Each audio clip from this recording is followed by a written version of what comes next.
আজকের ব্লগটা একদমই অন্যরকম হতে চলেছে, একটা বার্থডে ব্লগ আর খুবই স্পেশাল ব্লগ বলতে পারো। তো আজকে আমার বরের বন্ধুর মেয়ের জন্মদিন ছিল, সেখানেই যাওয়ার জন্য রেডি হয়ে গেছি। দেখো আর কি বার্থডে গার্লের সাথে দেখা হয়ে গেল। আর এই হচ্ছে বার্থডে গার্লের মা, যে কিনা এত মিষ্টি বলার বাইরে। আর আমরাও এসেছি, 5 মিনিটের মধ্যে পল্লমীরাও চলে এসেছে। আমরাই সেলিব্রিটি, তাই না? এই যে সেলিব্রিটি চলে এসেছে, এই যে বার্থডে গার্লের মা, এই যে বার্থডে গার্লের মা, এই যে অঙ্কিতা, এই যে এখানে ক্যামেরাটি চলছে।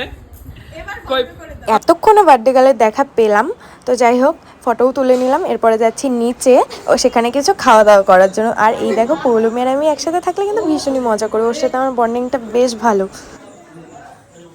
নিচে যাওয়ার সাথে সাথে বর আমাকে একটু পাপড়ি চাট এনে দিল, সেটাই খাচ্ছিলাম। আর এই যে এনার বড় এনাকে পাপড়ি চাট দিয়েছে খাওয়ার জন্য, তারপরে চিকেন পকোড়াও দিয়ে গেল। আর সেদিন একটু পরপর এত জোরে জোরে বৃষ্টি নামছিল, কি বলবো, সবাই তো আটকে যাচ্ছিল। তো আমরা একদম সঠিক টাইমে খাওয়া দাওয়া করার জন্য বসেও পড়েছি। দেখো বসে পড়েছি আমরা মেইন কোর্স খেতে। চুলটা বেঁধে নিলাম, খেতে হবে।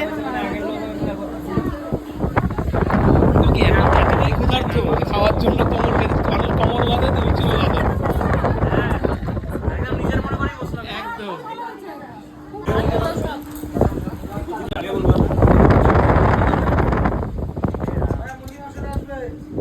একদম আমিও পাইনি, এটা পরে ওই যে টাওয়ারটা ওই দিক থেকে আসছে।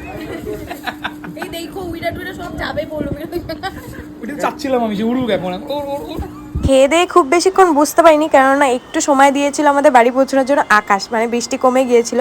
তো দেখো সবাইকে বাই করে আমরা বেরিয়ে পড়লাম। তো টাটা, আবার দেখা হচ্ছে নেক্সট ব্লগে। অসহায় লাগে নিজেকে।